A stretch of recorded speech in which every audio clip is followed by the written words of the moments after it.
चलिए सुनिए, ध्यान दीजिएगा। पिछले दिन तक हम लोगों ने बात किया था क्या भाई, कि अगर इन्फानाइट चार्ज्ड वायर है, सुनो, अगर इन्फानाइट चार्ज्ड वायर है तो उसके कारण किसी गिवन पॉइंट पे हम लोग इलेक्ट्रिक फील्ड इंटेंसिटी कैसे निकालेंगे, इस चीज पर बात किया था। ठीक है। तो इसमें था क्या कहानी, कि अगर मान लो कि एक ये वायर है और ये इन्फानाइट तक है, इधर माइनस इन्फिनिटिव से लेकर के इधर प्लस इन्फिनिटिव तक, तो यहां से कोई एक पॉइंट था पी जो इससे आर डिस्टेंस पर था। ठीक ना। तो इसके कारण आपको मैं क्या बोला था, कि अगर दो इन्फानाइट वायर है तो एक कॉन्सेप्ट तुम बचपन में पढ़े हुए हो गया कि पैरेलल लाइन। पैरेलल लाइन कभी मिलता नहीं है, लेकिन अगर तुम खड़ा होकर के देखो तो तुमको जैसे जैसे पैरेलल लाइन को तुम दूर देखते जाओगे तुमको लगेगा कि ये स्क्यू होता गया और नजदीक आता गया, और ये मान के चलेंगे क्या कि ये इन्फानाइट पे जाके क्या हो जाएगी, मिल जाएगी। इसका प्रैक्टिकल एग्जांपल मैं आपको क्या बताया था, कि रेलवे ट्रैक के बीच में खड़ा हो जाइए और देखिए तो दोनों ट्रैक आपको दिखेगा कि जैसे जैसे दूर जा रहा है वो नजदीक होता जा रहा है और एक समय के बाद क्या हो गया, मिल गया। तो ये मान के चलते हैं क्या कि पैरेलल लाइन कहाँ पे मिल जाता है, इन्फानाइट पे जाके, है ना। पैरेलल लाइन कहाँ पे जाके मिलता है, इन्फानाइट पे। तो अगर भाई दो लाइन इन्फानाइट पे जाके मिल रहा है तो उस दोनों लाइन को हम पैरेलल कंसीडर करेंगे कि नहीं करेंगे, करेंगे। तो यहां से जब तुम टर्मिनल को जोड़ोगे तो ये एंगल अगर मैं बताया था 90 डिग्री, तो ये भी एंगल कितना होगा, और ये इधर भी ऐसे ही इन्फानाइट पे जाके मिलेगा तो ये भी एंगल कितना, 90 डिग्री। मतलब इस केस में थीटा 1 और थीटा 2 दोनों किसके बराबर में था, 90 डिग्री के बराबर में। याद होगा तुमको कि ई एक्स जो कल निकाले थे वो निकाले थे कितना, के lambda by a sine theta 1 plus sine theta 2, यही चीज निकाले थे। अब इसमें देखो कि जब थीटा 1 और थीटा 2 का वैल्यू 90 डिग्री डालोगे तो ये कितना हो जाएगा, k lambda by a sine 90 degree और प्लस में कितना, साइन 90 डिग्री। तुमको पता होगा साइन 90 डिग्री का वैल्यू कितना होता है, 1 होता है। तो भाई ये भी 1 और ये भी 1, 1 1 मिलके होगा 2, तो ये कितना हो जाएगा, 2 के लैम्डा बाई ए, है ना। अगर इसमें वाई डायरेक्शन में बात किए थे ई वाई का, तो ई वाई कितना लिखे थे, के lambda by A into cos theta 2 minus cos theta 1, यही चीज ना, cos theta 2 minus cos theta 1। ठीक है। अब देखो इसमें कि जब थीटा 1 और थीटा 2 का वैल्यू डालोगे 90 डिग्री, तो के लैम्डा बाई ए कॉस कितना, 90 डिग्री माइनस कॉस कितना, 90 degree, cos 90 degree minus cos 90 degree, ये कितना हो जाना है, 0। और जब 0 से तुम के लैम्डा बाई ए को मल्टीप्लाई करोगे तो जो रिजल्ट आएगा तुम्हारा ई वाई इक्वल टू वो कितना आएगा, 0। यही चीज पिछले दिन तक डिस्कस हुई थी। इसमें मैं बात किया था कि अगर लाइन टर्मिनेटेड हो, अगर लाइन टर्मिनेटेड हो और इनफाइनाइट तक जाए, टर्मिनेटेड का मतलब ये हुआ कि एक तरफ फाइनाइट लेंथ हो और दूसरे तरफ क्या हो, इनफाइनाइट। तो अगर इस पे पॉजिटिव चार्ज है, अगर इस पे पॉजिटिव चार्ज है, एक भी पॉजिटिव ढंग से नहीं बना, ठीक ना। अगर इस पे पॉजिटिव चार्ज है तो देखो कि अगर यहां से बात करें, अगर यहां से बात करें कि आर डिस्टेंस पर अगर कोई सा एक पॉइंट है, ए डिस्टेंस पे अगर कोई सा पॉइंट पी है, तो मैं क्या बोला था कि ये पी पॉइंट इधर मिलेगा जाकर के इन्फानाइट पे, तो ये एंगल जो थीटा 1 होगा ये तो 90 डिग्री हो जाएगा। लेकिन अगर आप यहां पर बात करिए थीटा 2 का, तो ध्यान से देखिए कि अगर आप बात करिएगा थीटा 2 का तो ये वाला एंगल होता था थीटा 2, और इस पॉइंट के लिए देखो कि ये थीटा 2 का वैल्यू घटते घटते घटते घटते घटते कितना हो गया, 0 हो गया। तो इस कंडीशन के लिए जो तुम्हारा थीटा 2 है वो देखो जितना नजदीक आ रहे हो एंगल कमते जा रहा है, और इस पॉइंट पे आकर के थीटा 2 कितना हो जा रहा है, 0 हो जा रहा है। मतलब यहाँ थीटा 1 90 डिग्री और थीटा 2 जो होगा आपका वो थीटा 2 बराबर कितना आ रहा है भाई, थीटा 2 बराबर कितना आ रहा है, 0 डिग्री। तो इस कंडीशन के लिए टर्मिनेटेड इनफाइनाइट लाइन के लिए थीटा 1 तो आ रहा है 90 डिग्री, लेकिन थीटा 2 कितना आ रहा है, 0 डिग्री। तो इस केस में आप फिर से फॉर्मूला लगा करके और ई एक्स और ई वाई निकाल सकते हैं, वैल्यू पुट करके। निकाल सकते हैं कि नहीं निकाल सकते।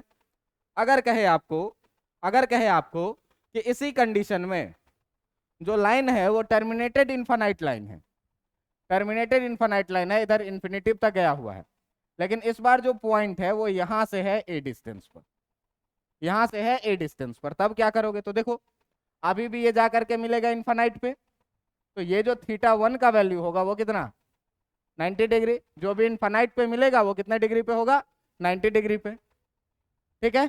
और देखिए कि अगर यहाँ पे मान लीजिए कि ये एंगल θ2 जो है वो थीटा है, अगर मान लीजिए कि ये θ2 वाला एंगल थीटा है, तो आपको ये मेंशन रहेगा कि यहाँ से कितना डिस्टेंस ऊपर है ये पॉइंट, ठीक ना। यहाँ से कितना डिस्टेंस ऊपर लेना है ये मेंशन रहेगा। तो जब ये मेंशन रहेगा बेटा, तो अगर यहाँ पर तुम tan थीटा लिखोगे तो tan थीटा क्या लिखोगे, परपेंडिकुलर बाय बेस। तो परपेंडिकुलर तुम्हारा कितना आ जाएगा, b, और बेस कितना आ जाएगा, a, b बाई ए हो जाएगा। और इस तरीके से θ1 का वैल्यू कितना आ जाएगा, 90 डिग्री, और जो θ2 है वो थीटा के बराबर में आ जाएगा। तो इस बेसिस पर अगर कहीं से भी आपसे क्वेश्चन पूछे जाते हैं, चाहे दोनों तरफ इनफाइनाइट हो, चाहे सिंगल साइड इनफाइनाइट हो, चाहे सिंगल साइड इनफाइनाइट हो और किसी डिस्टेंस एल पर हो, तो इन सारे चीजों को देख करके आपको क्या करना है, इन सारे चीजों को ऐसे केस एनालिसिस करना है।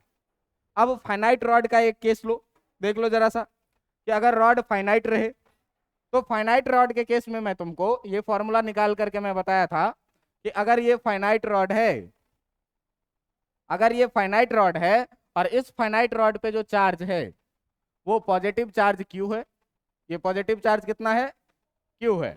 आप देखिएगा ध्यान से, पॉजिटिव चार्ज क्यू है और इसका लेंथ दिया हुआ है कितना, एल। ठीक है, इसका लेंथ दिया हुआ है एल। तो आपको मैं जनरल केस जो पढ़ाया था ई एक्स इक्वल टू, ये ई एक्स इक्वल टू कितना पढ़ाया था, k lambda by a sine θ1 plus sine θ2, ये अपना फॉर्मूला था। और ई वाई के लिए क्या फॉर्मूला था भाई, k lambda by a cos θ2 minus cos θ1, यही फॉर्मूला था ना। अगर जरा सा ध्यान से देखो कि इस बार जो तुमको कह रहा है, इस बार क्या कह रहा है कि इस बार जो ये तुम्हारा पॉइंट है वो ठीक बीच से पॉइंट, इस बार ये ठीक बीच से पॉइंट है। ठीक बीच से पॉइंट होने का मतलब ये हुआ कि ये यहां से यहां तक का जो डिस्टेंस है ये भी l/2, और जो यहां से यहां तक का डिस्टेंस है ये भी कितना, l/2। ठीक बीच में पॉइंट है। अब देखिए कि जब ठीक बीच में पॉइंट है तो क्या होना है, जरा सा इसको मिला करके देखिए यहां से यहां तक, और यहां से भी मिला करके इसको देखिए। आप ये बताइए कि इस दोनों ही केस में जो ये एंगल होगा थीटा, वही एंगल ये भी होगा थीटा, पढ़े हुए हो। अगर ये आइसोसेलेस ट्रायंगल है तो परपेंडिकुलर बाइसेक्टर का दोनों एंगल इक्वल होता है, पढ़े हुए हो ना, अगर बीच से जाएगा तो। अब देखो कि इस केस में जो तुम्हारा θ1 है वो भी कितने के बराबर में, और जो तुम्हारा θ2 है वो भी कितने के बराबर में, सॉरी थीटा के बराबर में, वो भी कितने के बराबर में, थीटा के बराबर में। अब देखिए कि उसमें जब वैल्यू रखिएगा, तो वैल्यू रखिएगा तो आपका जो ई एक्स निकल के आएगा वो कितना, के लैम्डा बाई ए साइन θ1 के जगह पर भी कितना, और प्लस θ2 के जगह पर भी कितना, थीटा। ये कितना हो जाएगा, k lambda by a 2 times sine θ2 को बाहर करके लिखोगे तो 2 k lambda by a sine theta के बराबर में आएगा कि नहीं। देखिए यहीं से अगर आपको ई वाई लिखना है तो ई वाई कितना लिखिएगा, के लैम्डा बाई ए कॉस θ2 के जगह भी कितना, माइनस कॉस θ1 के जगह भी कितना, ये पूरा ई वाई कितना आ जाएगा, 0। समझ में आ रहा है कि नहीं आ रहा है। तो ये सारे केस एनालिसिस थे किसके लिए, फाइनाइट और इनफाइनाइट के लिए। आपको केवल ये फॉर्मूला याद रखना है, और ये फॉर्मूला अगर आपको याद रहेगा तो कैसा भी कंडीशन दे हम लोग एनालिसिस कर लेंगे। अच्छा, हर जगह सर के क्या है, तो के का वैल्यू तुम्हें पता है 1/4 पाई एप्सिलॉन नॉट, जिसका वैल्यू कितना होता है 9 × 10 के पावर 9 न्यूटन मीटर स्क्वायर पर कूलम्ब स्क्वायर। अगर लैम्डा का बात करो तो इस पे टोटल चार्ज कितना और लेंथ कितना, एल, है ना। और अगर बात करो ए का तो ये ए डिस्टेंस, ये गिवन ही रहेगा तुम्हारे, है ना। ये इतनी सारी चीजें थी जो प्रीवियस एनालिसिस की, है ना। आप याद करिए, आप याद करिए कि कभी मैं आपको ये पढ़ाया था क्या, कि अगर कभी मैं आपको ये पढ़ाया था क्या कि अगर सर्कुलर डिस्क हो और चार्ज हो, अगर सर्कुलर डिस्क हो और चार्ज हो, इस पर पॉजिटिव चार्ज भरा हुआ हो, तो इसके सेंटर पे, इसके सेंटर पे जो ई होता है वो कितना होता है, 0। बताया था, रेगुलर पॉलीगॉन हो, चार्ज यूनिफॉर्मली डिस्ट्रीब्यूटेड हो, तो सेंटर पे इलेक्ट्रिक फील्ड कितना होता है, ये मैंने आपको रटवाया था, है ना। ये मैं आपको क्या किया था, रटवाया था, ये मैं प्रूफ नहीं करवाया था। आज हम लोग एक ऐसा टॉपिक लेकर के चलेंगे जो टॉपिक आपको इस बात के लिए प्रूफ भी देगी। समझ में आ रही है बात, इस बात के लिए प्रूफ भी देगी। तो आज के टॉपिक का हेडिंग से शुरू करते हैं, और हेडिंग से शुरू करते हैं और फिर धीरे धीरे उसको आगे बढ़ाएंगे। और अभी का जो क्लास है वो आपके बोर्ड एग्जाम के लिए बहुत बहुत बहुत इंपॉर्टेंट है। समझ में आ रहा है बात। तो इसमें हेडिंग क्या है ये देखना। हेडिंग क्या है इसमें, हेडिंग है electric field, electric field at the axis of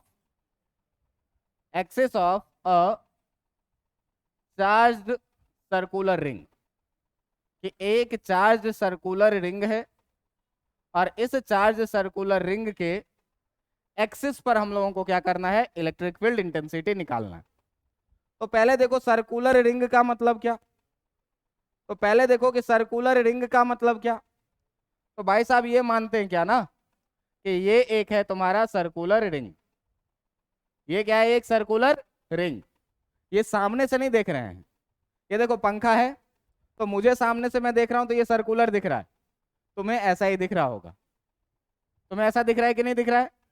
जब ऐसा ही दिख रहा है तुमको तो ये सर्कुलर रिंग है, बस वर्टिकल खड़ा करके रखा हुआ है ना, इसीलिए आपको ऐसा दिख रहा है, ये ऐसा सर्कल रखा हुआ। समझ में आ रहा है बात, एकदम वर्टिकल। अच्छा, इस सर्कल का कहीं ना कहीं इधर सेंटर होगा, इसका कहीं ना कहीं इधर सेंटर होगा कि नहीं होगा। अब इधर सेंटर होगा तो सेंटर से जो एक लाइन इस सर्कल के परपेंडिकुलर पास करे उसी को क्या बोलेंगे, इसका एक्सिस। उसी को क्या बोलेंगे, इसका एक्सिस। अब देखो कि इसका जो एक्सिस होगा वो एक्सिस कुछ इस तरह से पास करेगा कि नहीं करेगा, करेगा। ये हो गया इसका एक्सिस। अब देखो भाई कि इसके सर्कल के बारे में क्या कह रहा है, कह रहा है क्या कि इस सर्कल पे, ये सर्कल जो है इस पे पॉजिटिव चार्ज भरा पड़ा है, इस पे क्या भरा पड़ा है, पॉजिटिव चार्ज। और ये चार्ज कितना चार्ज है, तो क्यू चार्ज है।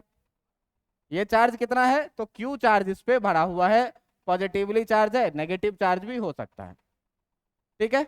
इस पे पॉजिटिव चार्ज भरा पड़ा है, ये चार्ज सर्कुलर रिंग है, और इस पे हमने मान लिया कि जो टोटल चार्ज है वो कितना, क्यू। क्लियर है इतनी बातें।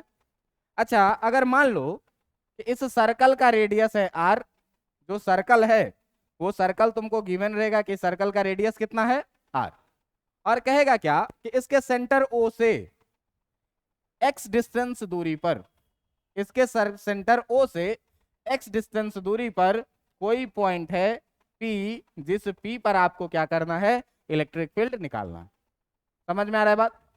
हमने क्या किया, हमने क्या किया, तो हमने माना एक ऐसा सर्कल, हमने माना एक ऐसा circle, let a charge circular ring, charge circular ring of radius capital R, radius इसका कितना, capital R, and having charge, and having charge, इसके पास चार्ज कितना है, एंड हैविंग चार्ज क्यू। एक चार्ज सर्कुलर रिंग माना जिसका रेडियस कितना है आर, और इस पे चार्ज कितना है क्यू। अब हमको फाइंड क्या करना है, तो हमको फाइंड क्या करना है, we have to find electric field intensity. क्या फाइंड करना है, electric field intensity, intensity at a point, at a point P at x distance, at x distance from the center of ring, from the center of, from the center of ring on its axis। कि इसके axis पे, इसके centre से x distance दूर एक point P है, इसी point P पर हमको क्या करना है, इलेक्ट्रिक फील्ड इंटेंसिटी निकालना है। क्या किया भाई, डायग्राम में एक सर्कुलर रिंग माने हैं, इस सर्कुलर रिंग के सेंटर से एक्सिस ऐसे परपेंडिकुलरली पास करेगा। इस सर्कुलर रिंग का रेडियस दे रखा है कैपिटल आर, और इस रिंग पर जो चार्ज दे रखा है वो कितना, कैपिटल क्यू। अब तुमको कह रहा है कि इसके सेंटर से x डिस्टेंस दूर एक पॉइंट P है, इसी पॉइंट P पर क्या करना है, इलेक्ट्रिक फील्ड इंटेंसिटी आपको निकालना है। ये पॉइंट P सेंटर से इस तरफ भी हो सकता है और सेंटर से इस तरफ भी हो सकता है, किसी एक साइड में निकालेंगे। अब एक बात बताइए कि क्या ये सर्कुलर रिंग पॉइंट चार्ज है? पॉइंट चार्ज नहीं है। जब ये पॉइंट चार्ज नहीं है तो क्या मैं इस पे डायरेक्ट कूलॉम्स लॉ लगा पाऊंगा? नहीं लगा पाऊंगा। तो भाई करूंगा क्या, इसको पहले छोटे छोटे एलिमेंट में काटूंगा। तो इस पे क्या किए कि एक बहुत छोटा सा एलिमेंट में यहाँ पे काट लिया dq। इस पे क्या किया, बहुत छोटा सा एलिमेंट काट लिया, क्या, dq। अब देखो कि ये dq पॉजिटिव चार्ज का एलिमेंट है, ये dq पॉजिटिव चार्ज का एलिमेंट है। तो इस dq से इस पॉइंट P पर जो इलेक्ट्रिक फील्ड बनेगा, ये इलेक्ट्रिक फील्ड अंदर के तरफ बनेगा कि बाहर के तरफ बनेगा? ये इलेक्ट्रिक फील्ड बनेगा यहां से किधर के तरफ, बाहर के तरफ। और इस छोटे से इलेक्ट्रिक फील्ड का नाम मैं रख देता हूं क्या, डी। इस छोटे से इलेक्ट्रिक फील्ड का नाम क्या मैं रख दिया, डी। मान लो कि ये जो डिस्टेंस है, ये डिस्टेंस है कितना, स्मॉल आर। आप जरा सा ध्यान से देखिए तो small r equal to root under base का स्क्वायर प्लस परपेंडिकुलर का स्क्वायर लिखेंगे कि नहीं लिखेंगे? लिखेंगे। तो बेस कितना है भाई, root under x x square और प्लस परपेंडिकुलर है। कोई दिक्कत है तुमको? नहीं कोई दिक्कत है। अगर मैं यहां से आर स्क्वायर लिखना चाहूं तो इधर स्क्वायर करेंगे तो ये कितना हो जाएगा, x x square plus r square, root हट जाएगा स्क्वायर कर देने से। अब देखो ध्यान से कि अगर मान लो कि ये वाला एंगल है थीटा, अगर मान लो कि ये वाला एंगल है कितना, थीटा, तो तुम बताओ कि इसके वर्टिकल अपोजिट एंगल ये वाला भी जो एंगल होगा वो कितना होगा, होगा कि नहीं होगा, होगा कि नहीं? अच्छा जरा सा बात करिए कि अगर डी लिखना पड़े, जरा सा बात करिए, सुनिए ध्यान से कि अगर डी लिखना पड़े तो डी कितना लिखिएगा, के, छोटा सा चार्ज कितना, डी क्यू, और यहां से इस पॉइंट पी का डिस्टेंस कितना, स्मॉल आर, तो कितना, आर स्क्वायर। लिखोगे कि नहीं लिखोगे? अच्छा अब देखो भाई कि अगर ये एक्सिस से डी थीटा एंगल पे है तो इस डी का दो रेक्टेंगुलर कंपोनेंट होगा कि नहीं होगा? होगा। कैसे? तो जिसके साथ थीटा लगा हुआ है, जिसके साथ थीटा लगा हुआ है उसके साथ लेके जाएंगे तो क्या लेके जाएंगे, कॉस थीटा, और जिसके साथ थीटा नहीं लगा हुआ है उसके साथ लेके जाएंगे तो क्या, डी साइन थीटा। भाई साहब क्या, तो जिसके साथ थीटा लगा था ये हुआ क्या तुम्हारा, डी ई कॉस थीटा, और जिसके साथ थीटा नहीं लगा था वो हुआ कितना, डी ई साइन थीटा। बात समझ में आई कि नहीं? अच्छा आप ये बात बताइए कि ये जो मैंने डी क्यू एलिमेंट लिया है इसके ठीक अपोजिट में भी मैं एक डी क्यू एलिमेंट यहां भी काट सकता हूं कि नहीं? मैं एक यहां पर भी छोटा सा एलिमेंट डी क्यू काट सकता हूं कि नहीं? अच्छा इस डी क्यू के कारण, इस डी क्यू के कारण जो यहां से ये डिस्टेंस होगा, ये भी डिस्टेंस कितना होगा, स्मॉल आर के बराबर में, जितना डिस्टेंस ऊपर उतना ही डिस्टेंस। अब देखो कि अगर इस एलिमेंट के कारण तुम इलेक्ट्रिक फील्ड का बात करो, अगर इस एलिमेंट के कारण तुम इलेक्ट्रिक फील्ड का बात करो तो देखो तो इलेक्ट्रिक फील्ड यहां से भी बाहर की तरफ होगा कि नहीं होगा, होगा कि नहीं होगा? अब अगर ये बाहर की तरफ होगा भाई तो इसका भी नाम तुम क्या रखोगे, डीई, छोटा सा इलेक्ट्रिक फील्ड कितना, डीई। अब देखिए एक चीज कि अगर ये ऊपर की तरफ एंगल थीटा है तो ये नीचे की तरफ भी एंगल कितना होगा, बराबर होगा कि नहीं? यहाँ से दोनों रेडियस ही है ना, तो जितना एंगल ये बनाएगा एक्सिस से उतना ये बनाएगा एक्सिस से। अब देखो ध्यान से कि अगर ये एंगल थीटा है तो ये वाला भी एंगल कितना हो जाएगा, vertical opposite angles are equal. अब फिर से इस डी को क्या करोगे, दो रेक्टेंगुलर कंपोनेंट में घुमाओगे। तो एक रेक्टेंगुलर कंपोनेंट तुम्हारा क्या कह रहा है कि भाई जिसके साथ थीटा लगा हुआ है उसके साथ जो मैं जाऊंगा तो मैं जाऊंगा कितना लेके, कॉस थीटा लेके, और जिसके साथ थीटा नहीं लगा हुआ है, और जिसके साथ थीटा नहीं लगा हुआ है उसके साथ अगर मैं जाऊंगा लेकर के तो मैं क्या लेकर के जाऊंगा, साइन थीटा लेकर के जाऊंगा, जो यहाँ से कुछ ऐसा जाएगा, जाएगा कि नहीं? ये हो जाएगा कितना, डी ई साइन थीटा। अब देखिए कि दोनों के लिए डी का वैल्यू बराबर है, थीटा भी दोनों के लिए क्या है, बराबर, और डी साइन थीटा और डी साइन थीटा दोनों क्या है, अपोजिट डायरेक्शन में, ठीक ना? तो यहां पर देखो कि जो दोनों तुम्हारा वर्टिकल कंपोनेंट है, both vertical components, both vertical components, both vertical components, कौन कौन सा है वर्टिकल कंपोनेंट्स भाई, DE sine theta, are equal in magnitude, are equal in magnitude, magnitude में क्या है, दोनों बराबर है, equal in magnitude, and opposite in, and opposite in direction, and opposite in क्या, direction, so they cancel each other, तो ये दोनों क्या करेगा, एक दूसरे को कैंसल करेगा, सो दे कैंसल ईच अदर, एक दूसरे को क्या करेगा भाई, ये कैंसल करेगा।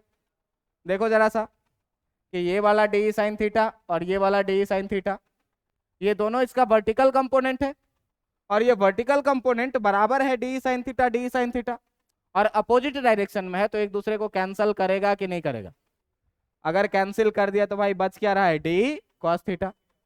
अच्छा ये देखो कि ये जो पूरा सर्कल है, ये जो पूरा सर्कल है हमारा, जरा सा ध्यान से देखिए, इस सर्कल का जरा सा फ्रंट व्यू लीजिए, ये है इस सर्कल का फ्रंट व्यू, मान लीजिए तो हमने जो अभी एलिमेंट लिया है वो सबसे टॉप वाला एलिमेंट लिया और सबसे बॉटम वाला एलिमेंट लिया है, और इस दोनों एलिमेंट के कारण डी कॉस थीटा और डी कॉस थीटा जुड़ रहा है, लेकिन डी साइन थीटा और डी साइन थीटा क्या हो रहा है, कैंसिल कर रहा है। अच्छा एक बात बताओ कि अगर मैं यहाँ पे एलिमेंट लूंगा तो इसके ठीक अपोजिट यहाँ पर भी एलिमेंट होगा, इसके कारण भी कॉस थीटा जुड़ेगा और साइन थीटा कैंसिल होगा। अच्छा यहाँ पे मैं लूंगा तो यहाँ पे भी इसके अपोजिट होंगे, इसके कारण भी कॉस थीटा जुड़ेगा और साइन थीटा कैंसिल होगा। तो इस तरह से इनफाइनाइट एलिमेंट इस पे पॉसिबल है एक दूसरे के अपोजिट में, जिस हर एक का कॉस थीटा तो बाहर की तरफ जुड़ रहा है, लेकिन साइन थीटा ऐसे पूरा आ रहा है और सारे एक दूसरे के अपोजिट आ रहे हैं, तो कैंसिल कर दे रहे हैं। बात समझ में आ रही है कि नहीं, कि देखो साइन थीटा कॉस थीटा तो यहाँ से बाहर चला गया, अब इस दोनों के कारण साइन थीटा ऐसे आया और ऐसे आया, दूसरे के कारण ऐसे आएगा पीछे की तरफ आएगा, ऐसे आएगा इसके अपोजिट आएगा, लेकिन हर के अपोजिट में एलिमेंट आएगा, तो हर के अपोजिट में जब एलिमेंट आएगा भाई देख यहां से देख, ये है तुम्हारा एक्सिस, ये पेन है क्या एक्सिस, अब यहां से आएगा कॉस थीटा साइन थीटा, और यहां से आएगा कॉस थीटा और साइन थीटा, अपोजिट डायरेक्शन में, एक ऊपर एक नीचे, कैंसिल। यहां से आएगा तो ये वाला कॉस थीटा ये वाला साइन थीटा, और यहां से आएगा तो ये वाला कॉस थीटा ये वाला साइन थीटा, फिर अपोजिट में कैंसिल। तो सारे जो कॉस थीटा के एलिमेंट हैं वो जुड़ रहे हैं, और सारे साइन थीटा के एलिमेंट एक दूसरे को क्या कर रहे हैं, कैंसिल, ठीक ना। तो बात को आगे बढ़ाते हुए यहां पर क्या लिखेंगे, देयर इज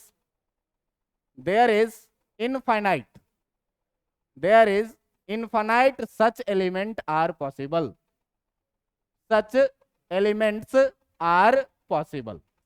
यहां पे ऐसे ऐसे कितने एलिमेंट पॉसिबल हैं, इनफाइनाइट एलिमेंट्स पॉसिबल है, ठीक ना। तो ऑल डीई साइन थीटा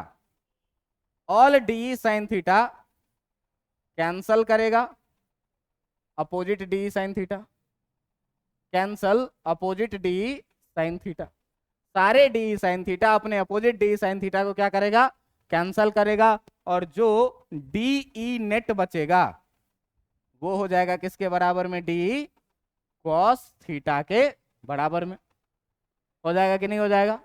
सारे साइन थीटा एक दूसरे को क्या कर रहा है, कैंसिल कर रहा है, और सारा कॉस थीटा जा रहा है, जुड़ रहा है, तो जो छोटा सा इसके कारण जो नेट बचेगा वो कितना बचेगा, डी कॉस थीटा बच रहा है। तो भाई इसका मतलब ये हुआ कि जो अपना ई नेट बच रहा है वो डी कॉस थीटा के बराबर में। अब अगर बात करेंगे for total electric field intensity, अगर आप बात करिएगा कि फॉर ई नेट, अगर ई नेट के लिए बात करिएगा, नेट इलेक्ट्रिक फील्ड इंटेंसिटी के लिए, तो आप इसको क्या करिएगा, इंटीग्रेट करिएगा दोनों तरफ, इंटीग्रेटिंग बोथ साइड। जब इधर इंटीग्रेट करिएगा तो ये हो जाएगा कितना, डी ई नेट, और जब इधर इंटीग्रेट करिएगा तो ये कितना हो जाएगा, डी कॉस थीटा, इतना ही हो जाएगा। अच्छा ये देखो कि जब डी नेट का इंटीग्रेशन करोगे तो ये कितना हो जाएगा, ई नेट, और इधर इंटीग्रेशन करोगे तो ये कितना हो जाएगा, डी ई कॉस थीटा। कोई दिक्कत है इतना में कोई दिक्कत नहीं होना चाहिए। अपना जो डी ई नेट आया, जो अपना ई नेट आया वो ई नेट कितना आया है, integration of D E cos theta, इतना में कोई आपत्ति है आपको, नहीं कोई आपत्ति है। अब आइए फिर से डायग्राम पे कि डी ई का वैल्यू देखिए तो कितना है, k d q by r square. तो चलिए डालिए इसका वैल्यू, डीई का वैल्यू जब इसमें डालिएगा तो ये हो जाएगा क्या, integration k d q by r square cos कितना थीटा। कोई दिक्कत इसमें? नहीं कोई दिक्कत। अब देखो भाई फिर से आ जाओ डायग्राम में। अगर यहां पर मान ले मेरे को कोई आदमी बोले कि कॉस थीटा बताइए कितना होगा, तो कॉस थीटा क्या लिखोगे, बेस अपॉन हाइपोटेन्यूज। बेस कितना है x और हाइपोटेन्यूज कितना है, लिखोगे कि नहीं लिखोगे?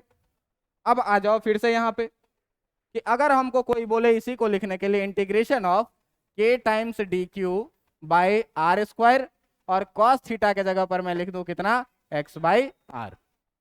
कोई दिक्कत है? कॉस थीटा की जगह पर x बाई आर लिख सकते हैं कि नहीं?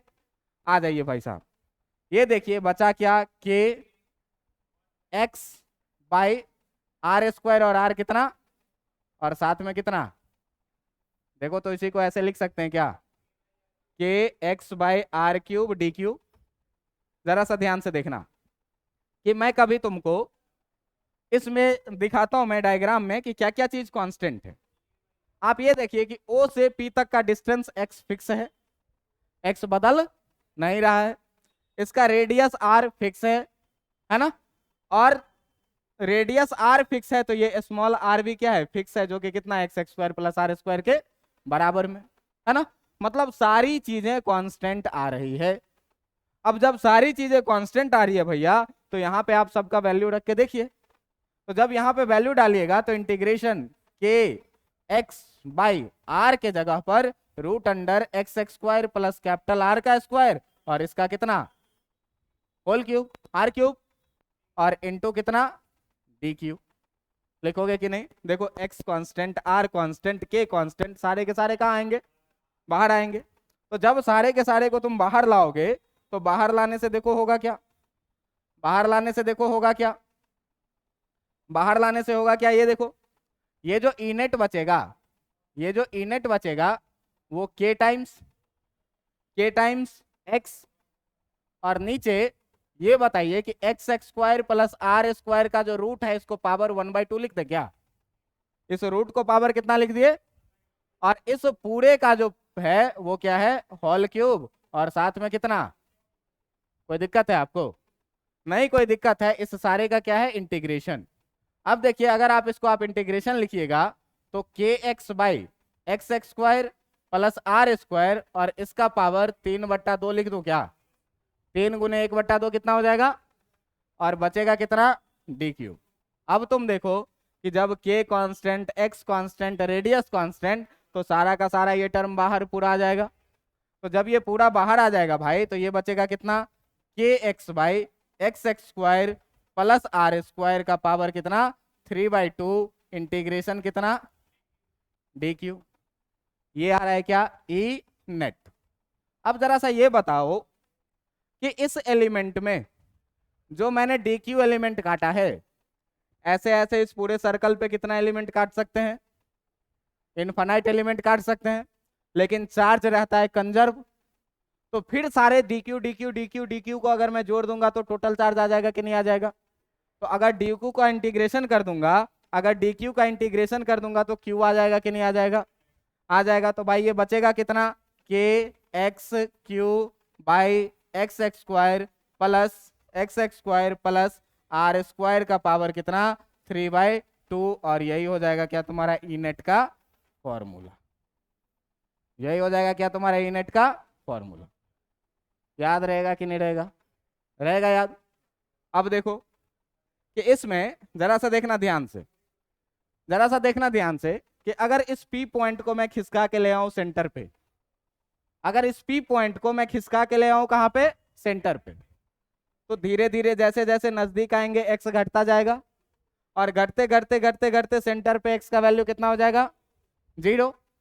तो अगर सेंटर पे बात किया जाए, अगर सेंटर पे बात किया जाए, अगर सेंटर पे बात किया जाए कहां पर, at the centre of ring, अगर आप बात करिएगा इसमें कहां पे, at the centre of ring, at the centre of ring, कि रिंग के सेंटर पे जब बात करिएगा तो x इक्वल टू कितना आ जाएगा, 0 आ जाएगा कि नहीं? कैसे भाई, कैसे आ जाएगा 0? तो देखो जैसे जैसे पी को नजदीक लाओगे एक्स घटता जाएगा, घटते घटते घटते घटते पी पॉइंट आ गया ओ पे, तो एक्स कितना हो जाएगा? तो एट सेंटर जो है सो एक्स का वैल्यू कितना हो जाना है? अब जब x का वैल्यू 0 हो जाएगा तो इस वाले फॉर्मूले में तुम x का वैल्यू जब रखोगे तो x का वैल्यू रखने से तुमको क्या मिलेगा? तुम्हारा फॉर्मूला कितना है?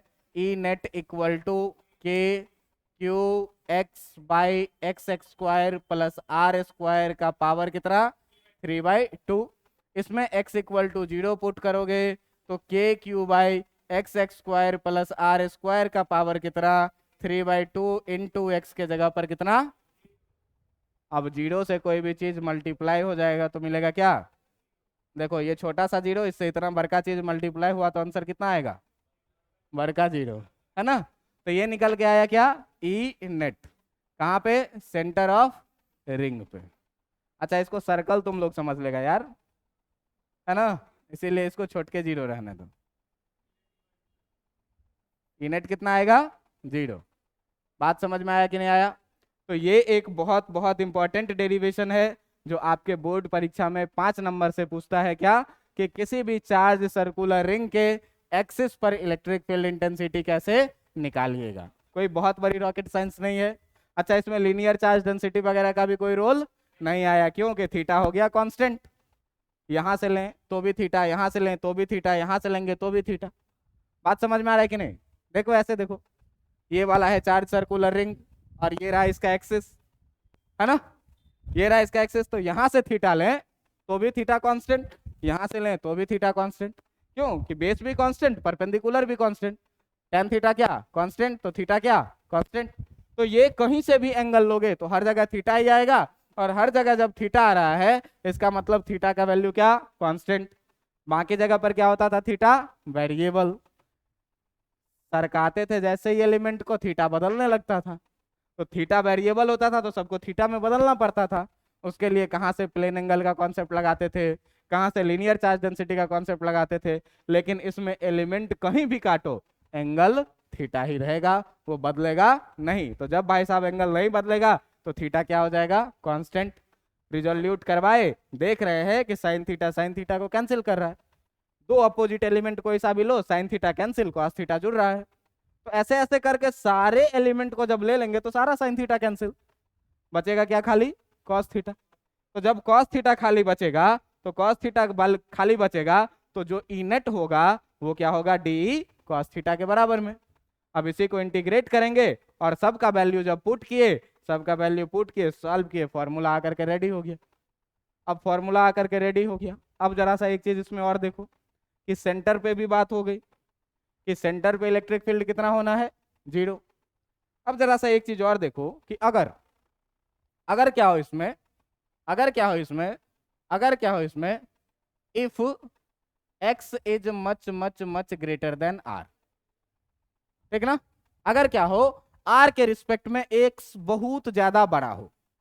मतलब क्या? डायग्राम से देखो, ये है कांच की पीली चूड़ी, ठीक ना? इसका रेडियस है r, मान ले 1 सेंटीमीटर, 2 सेंटीमीटर, 5 सेंटीमीटर, कुछ भी मान लो। और ये x हो जाए यहां से 3 किलोमीटर। तो सेंटीमीटर के सामने में किलोमीटर कितना बड़ा है? इनफाइनाइट है। तो अगर x जो है सो r से बहुत ज्यादा बड़ा हो जाएगा तो भाई हाथ में एक कांच की चूड़ी पकड़ो और उसको बहुत दूर जाकर के देखो, कांच की चूड़ी कैसा दिखेगा? पॉइंट के जैसा दिखेगा। और पॉइंट चार्ज के लिए तो सर फॉर्मूला यूं होता है, आपने पढ़ाया था, E equal to k q by r square, है ना? तो एक चीज बताओ कि अगर अगर जो हो, अगर क्या हो, अगर ये कहानी हो जाए क्या कि x r से बहुत ज्यादा बड़ा हो जाए, मतलब r सेंटीमीटर में और x किस में? किलोमीटर में, बहुत बहुत बहुत ज्यादा बड़ा हो जाए, तो 1 किलोमीटर में और 1 किलोमीटर प्लस 1 सेंटीमीटर में कोई फर्क है क्या? नहीं फर्क है। तो आप ये बताइए कि जो आपका x प्लस r आएगा वो अप्रोक्सीमेटली x के बराबर आएगा कि नहीं आएगा? x प्लस r जो आएगा 1 किलोमीटर प्लस 1 सेंटीमीटर, 1 ही किलोमीटर, बहुत कम फर्क पड़ेगा। तो x प्लस r जो है वो ऑलमोस्ट किसके बराबर में हो जाएगा? x के बराबर में। अब देख जरा सा ध्यान से कि जो तुमने ई नेट पढ़ा है वो ई नेट कितना पढ़ा है? K q x by x x square plus r square, और इसका पावर कितना? 3/2। 2, यही पढ़े हो। अच्छा ये बात बताओ कि अगर x x square plus r square का बात करें तो ये भी कितना होगा, लगभग लगभग एक्स एक्स स्क्वायर के बराबर में। अब इस x x square plus r square के जगह पर जब आप एक्स एक्स स्क्वायर डालिएगा तो ये कितना हो जाएगा, एक्स एक्स स्क्वायर का पावर 3/2। देखिए ध्यान से, ये पावर 2 से ये पावर 2 कटेगा, और कटेगा तो ये हो जाएगा कितना, के q x by x cube, ये एक्स से क्यूब कट के हो जाएगा स्क्वायर, और ये जो फॉर्मूला आ जाएगा के q by x x square. और सर ये तो पॉइंट चार्ज वाली फॉर्मूला है, ये तो सर पॉइंट चार्ज वाली फॉर्मूला है। तो हुआ यूं ना कि ये जो छोटा सा तुम्हारे हाथ में रिंग था, उस रिंग को जब तुम बहुत दूर से देखोगे तो ये रिंग कैसा दिखेगा, पॉइंट के जैसा दिखेगा। जब पॉइंट के जैसा दिखेगा तो फॉर्मूला भी कैसा लगेगा, पॉइंट चार्ज वाली। बात समझ में आई कि नहीं आई, बात समझ में आई, बात समझ में आई। तो ये एक बहुत ही इंपॉर्टेंट फॉर्मूला था, किस चीज के लिए, आपके बोर्ड परीक्षा के लिए, कि किसी भी चार्ज सर्कुलर रिंग के एक्सिस पे आप कैसे इलेक्ट्रिक फील्ड इंटेंसिटी निकालेंगे। और ये डेरिवेशन में जब तुम यहां से लेकर के और ये दूसरा पेज और ये तीसरा पेज में यहां तक फॉर्मूला निकाल दोगे, तो यहां तक फॉर्मूला निकाल दोगे, और अगर ज्यादा अच्छा मन रहा तो ये भी एक लाइन में कर दोगे, और उससे भी अच्छा मन रहा तो ये भी एक लाइन में कर दोगे, तो तुमको 5 नंबर मिल जाएंगे। अच्छी बात ये है, ये क्वेश्चन हर एक 1-2 साल के बाद एक बार रिपीट करके पूछता है, और पिछले 2 साल से पूछा नहीं है, ठीक ना। तो इसीलिए आपके लिए ये डेरिवेशन, आपके लिए ये डेरिवेशन बहुत बहुत इंपॉर्टेंट है। समझ में आया बात। अब देखो, सेंटर पे हुआ 0, सेंटर पे हुआ क्या, 0। अब यहां से जैसे जैसे जैसे जैसे एक्स का वैल्यू बढ़ाते जाएंगे, इलेक्ट्रिक फील्ड क्या होगा, घटता जाएगा। कोई जरूरी नहीं है, कोई जरूरी नहीं है कि घटता जाएगा, ऊपर भी एक्स है और नीचे भी एक्स है, ऑर्डर दोनों का सेम है। समझ रहे हैं बात, हो सकता है कि बढ़े भी, हो सकता है कि घटे भी। तो एक चीज देखो कि अगर मान लो, अगर मान लो क्या कि सेंटर पे इलेक्ट्रिक फील्ड हुआ 0, सेंटर पे इलेक्ट्रिक फील्ड हुआ 0, तो यहां से जैसे जैसे आगे बढ़ेंगे तो कुछ ना कुछ इलेक्ट्रिक फील्ड तो पी पर आया है, इसका मतलब 0 से ज्यादा मिला है, इसका मतलब बढ़ा है। लेकिन जब इन्फानाइट दूर चले जाएंगे तो x का वैल्यू हो जाएगा इन्फानाइट, और जब x का वैल्यू हो जाएगा भाई इन्फानाइट, जब x का वैल्यू हो जाएगा भाई इन्फानाइट, तो x का वैल्यू इन्फानाइट होगा तो इनेट कितना होगा, 0।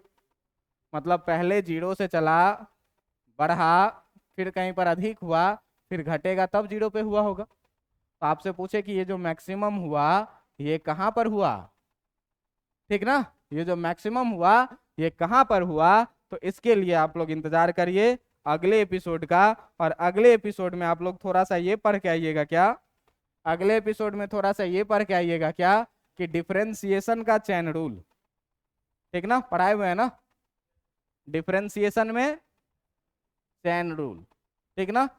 और सुनो, डिफरेंशिएशन में चैन रूल, और एक चीज है तुमको 12th में ही मैथ्स में पढ़ना, मैक्सिमा मिनिमा, ठीक ना। तो इस मैक्सिमा मिनिमा में क्या करते हैं, पहले dy/dx इक्वल टू 0 निकालते हैं, ठीक ना। तो इसके लिए dy/dx जरूरत पड़ेगा, और आप ध्यान से देखिएगा। तो इस डेरिवेशन में देखिए, इस डेरिवेशन में बदल रहा है x, जैसे जैसे पॉइंट P को नजदीक या दूर ले जा रहे हैं तो x बदल रहा है। इसी को x के डिफ्रेंशिएट करना पड़ेगा x के टर्म में, और इसी को 0 करना पड़ेगा, तो आपको मिल जाएगा कि कहाँ पर मैक्सिमम इलेक्ट्रिक फील्ड बनेगा या कहाँ पर मिनिमम इलेक्ट्रिक फील्ड बनेगा। वो मैं पढ़ाऊंगा अगले दिन, फिलहाल इतना पढ़ के आइएगा। और डिफरेंशिएशन का चेन रूल और थोड़ा सा मैक्सिमा मिनिमा आप मैथ्स में देख के आइएगा, आपका काम हो जाएगा। लेकिन डिफरेंशिएशन आना चाहिए और उसमें भी चेन रूल आना चाहिए। काफी आज के लिए, चलो ठीक है। बोलो, कुछ बोल रहे हो सर, बोलो, कुछ बोल रहे हो, नहीं ना, नहीं कुछ बोल रहे हो तो ठीक है।